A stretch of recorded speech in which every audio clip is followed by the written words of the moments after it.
I'm going to get started today with Ukraine because it is such a major driving force, not only in national politics at the moment, but also international politics.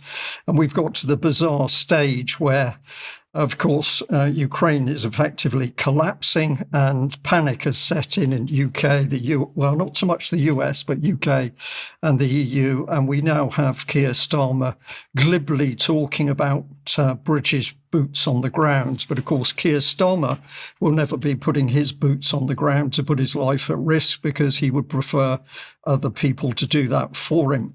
But I thought we would just have a little bit of a recap about the whole Ukraine situation. This is very simplistic. I've deliberately done this in order to help people focus on what I think are the key points. So let's bring this on screen.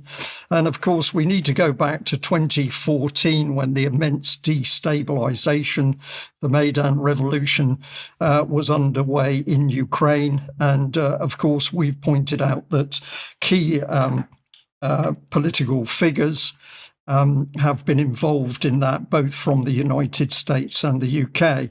But what I wanted to particularly remind people about is that even at that time in 2015, the BBC itself was warning about neo-Nazis in Ukraine. So a number of BBC clips came out on this subject, and those warnings from the BBC at that time were absolutely correct and absolutely genuine, but suddenly they all disappeared into the long grass because, of course, the objective of the US, the UK, NATO and the European Union was to foment this war at all costs in order to destabilize and hopefully unseat Putin.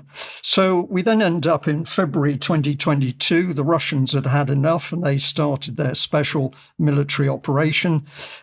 So what sort of thing were we being told in UK? Well, of course, we had senior military figures like Admiral Radakin telling us that Russia was losing.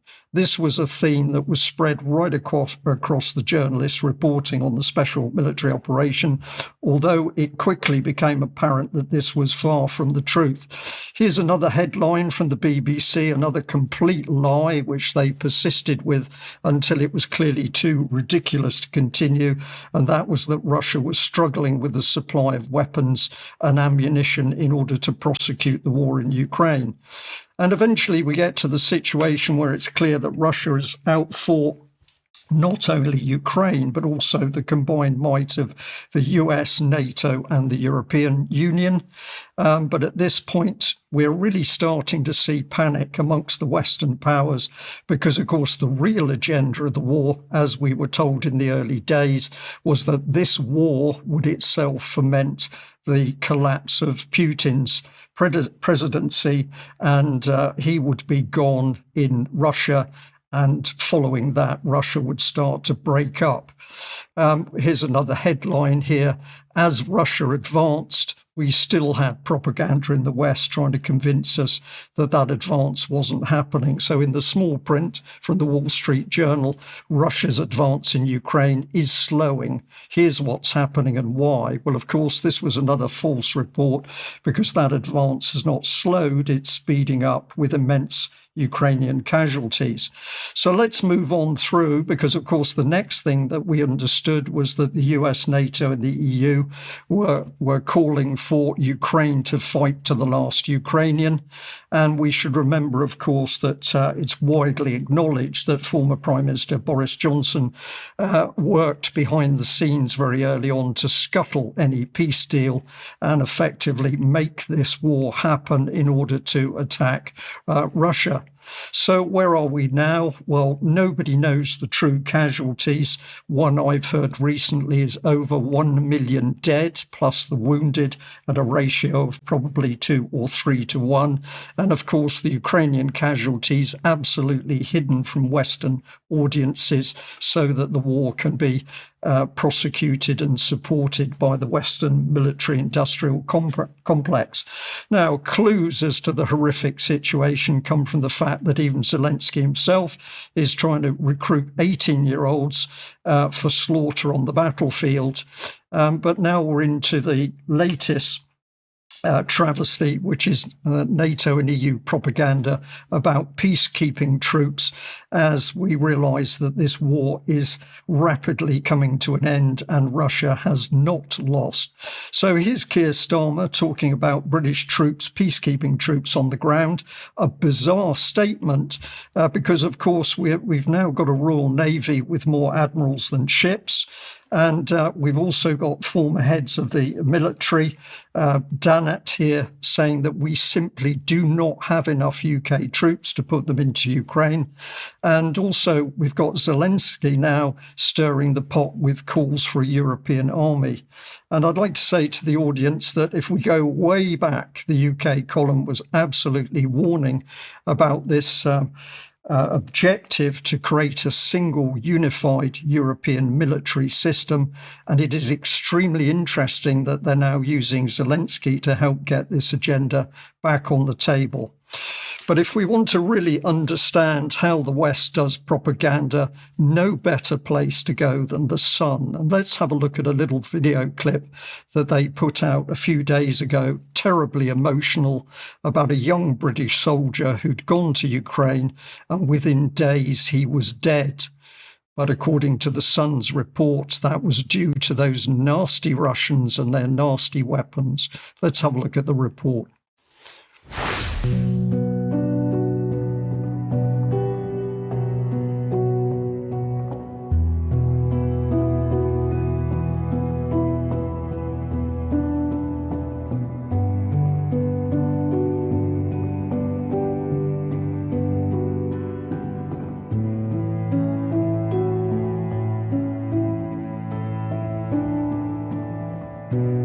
A British teenager has died in a terrifying Russian drone hunt minutes into his first ever combat mission on the Ukraine front line.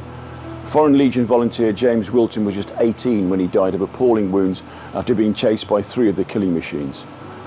I've spoken to an American Foreign Forces soldier who was with the young Brit when he died. He told me how the drones herded panicking soldiers closer together in a bid to boost their kill count before zeroing in on tragic James. And the rookie recruit who had joined Ukraine's foreign force just 4 months earlier stood no chance. The American soldier called Jason, who we can't identify, spoke movingly yesterday as he told me how his British best friend died in his arms. So this is absolutely a tragic story that this young man died. Of course, he was old enough to make a decision to take himself to the battlefield. But notice how the Sun puts it across. Terrible that this young man died. Those nasty Russians were using drones. And I got the full story by talking to what the reporter, the Sun reporter, describes as an American foreign fighter. What he really means is a mercenary. So let's have a look at the subject of drones and who's to blame. Here's a Sky News headline, and what is it talking about in 2023? UK pledges hundreds of new attack drones to Ukraine. We can bring this one in here, which is a UK government report, UK to supply more than 10,000 drones to Ukraine. And if we bring in this further one here from gov.uk, 30,000 new drones for Ukraine in boost to European security. It comes as a further 190 million for the UK-administered International Fund for Ukraine was announced following further pledges from allies. So this is UK and, of course, the US and the Europeans pumping drones into Ukraine. Well, let's see what the Ukrainians have been doing with their drones. And I'm going to say this is disturbing footage. There's much of the footage with both sides fighting that we simply cannot show. But this clip, bear in mind what the Sun reporter had to say. This Russian soldier risked his life to save his comrade. In a war-torn, artillery-ravaged Ukrainian town, the two were searching for their unit while Ukrainian drones hovered above. As they ran, they scanned every ruined building, hoping to find another ally. Eventually, they reached the remains of a collapsed house where an FPV drone attempted to target them. One of them grabbed a brick and tried to hit the drone. A tense game of hide and seek followed before they decided to flee. One soldier attempted to shoot the drone while the other took cover behind a tree. Several times, they narrowly escaped being struck. Finally, they hid behind the wooden stump of a tree. The drone hovered above, tracking their every move as they circled the stump, trying to evade it. At one point, an FPV drone closed in for a strike. They dodged, causing it to crash a short distance away. One soldier quickly got up and ran in another direction. Seeing this, his comrade made a bold move. He pointed at the drone and shouted, "Come hit me!" The Ukrainian sent another drone. He kept dodging, circling the stump, even hurling stones at it, none of which hit. Eventually, the drone got close and crashed, sending shrapnel flying. He was wounded. So a classic example, I know that video is heavily edited, nevertheless it's representative of exactly what's happening on both sides of the fighting in Ukraine, that men are being hunted with drones. So the Sun newspaper report, deliberately emotional to wind up the hatred against Russia, when in fact the West is also pumping in these vile weapons, which are not only being used to hunt and kill groups of soldiers, but also, as you see there, one or two men on the ground. Simply disgusting. And it's a subject, of course, which the BBC simply doesn't want to talk about, because in the BBC's propaganda, there are no Ukrainian casualties in the fighting. So I'll leave you to think about that. I'll just end with this clip, which we will play. It's from a really excellent animated report of casualties in the Second World War. I've just selected some. So we're looking at coffins with a soldier on top, 60,000 for Switzerland, 380,000 killed for the United Kingdom. The United States is next in size with 407,000 killed. And we're looking down from an aerial view now on acres of coffins. Yugoslavia, 446,000 killed. The number of coffins is increasing. The aircraft is getting higher, and we're seeing more and more of the black dots of the coffins on screen. Japan, 2.3 million casualties. And we're moving on. It's increasing all the time. Into China, 3.8 million casualties. And now we move into something which is truly astonishing, and people in the West need to understand this. Germany at 5.3 million, and most of those casualties were in the Eastern Front, including Ukraine. And now we are just starting to look at a tip of the casualties in Russia. And this is an aircraft flying over acres and acres of AI-generated coffins on the ground. It's going on and on and on. And this is because the number of casualties in Russia is so vast. So we'll reach the limit in a minute, and it will pan back to the beginning, and you can see for yourselves what casualties we're dealing with in Russia.